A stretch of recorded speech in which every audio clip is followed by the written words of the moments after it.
योग वासिष्ठ 117वां दिन।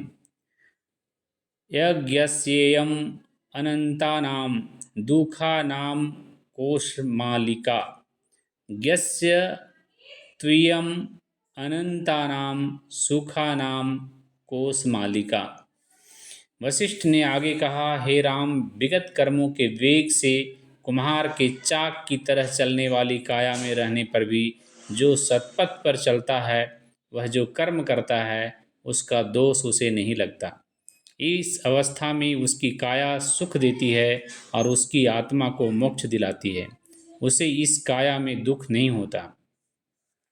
अज्ञान के लिए यह काया दुख का स्रोत होती है, परंतु ज्ञानी को यह असीम आनंद देती है।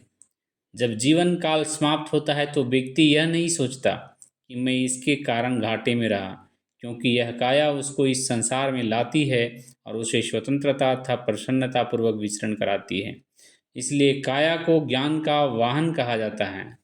काया समझदार व्यक्ति को लोभ और वासना में प्रवृत्त नहीं करती और न अज्ञान और भय को ही उस पर आक्रांत होने देती है। जब तक काया रहती है तब तक जीव का संबंध भी इससे सहज स्वाभाविक रहता है, और जब यह छूट जाती है तो फिर उसका उससे स्पर्श भी नहीं होता। ठीक वैसे ही जैसे वायु उस पात्र को तो स्पर्श करती है जो विद्यमान है, उसे स्पर्श नहीं करती जिसकी सत्ता ही न हो। संदेहों से विगत तथा अहम से रहित ज्ञानी पुरुष इस काया का परम शासक होता है। इसलिए व्यक्ति को सुख भोग की अपनी सभी लालसाओं का त्याग कर देना चाहिए और ज्ञान प्राप्त करना चाहिए। वस्तुतः पूर्ण अनुशासित मन ही प्रसन्नता का अनुभव करता है।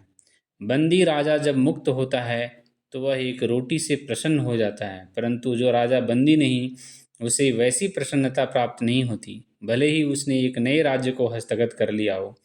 अतः ज्ञानी मन और इंद्रियों को विजित करने के लिए प्रयत्नशील रहता है।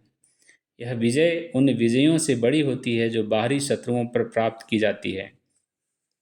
हे राम, नरक नामक भयावह साम्राज्य में बुरे कर्म महाबली हाथियों की तरह विचरण करते हैं। जो इंद्रियां इन कर्मों के लिए उत्तरदायी होती हैं, वे लालसा के दुर्जय कारतूसों से भरी होती है। इसलिए इन इंद्रियों को जीत पाना कठिन होता है। हे कृतघ्न इंद्रियां शरीर को, अपने आवास को नष्ट कर देती हैं, तो भी ज्ञानी व्यक्ति बिना अपना अहित किए अपनी लालसाओं को नियंत्रित करता है।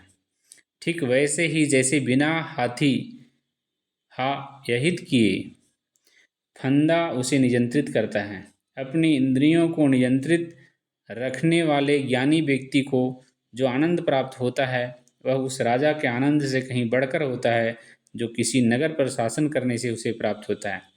जैसे ही विषय भोगों की लालसा छिन्न हो जाती है, ज्ञानी की बुद्धिमत्ता अच्छे ढंग से बढ़ती है। हाँ, लालसा तभी पूर्णतः लुप्त होती है जब परम सत्य के दर्शन होते हैं। ज्ञानी के लिए मन आज्ञाकारी सेवक के समान है, अच्छा परामर्शदाता है, इंद्रियों का योग्य सेनापति है, सुखद पत्नी है, संरक्षक पिता है और निष्ठावान मित्र है। वह उसे सुकर्म करने के लिए प्रेरित करता है।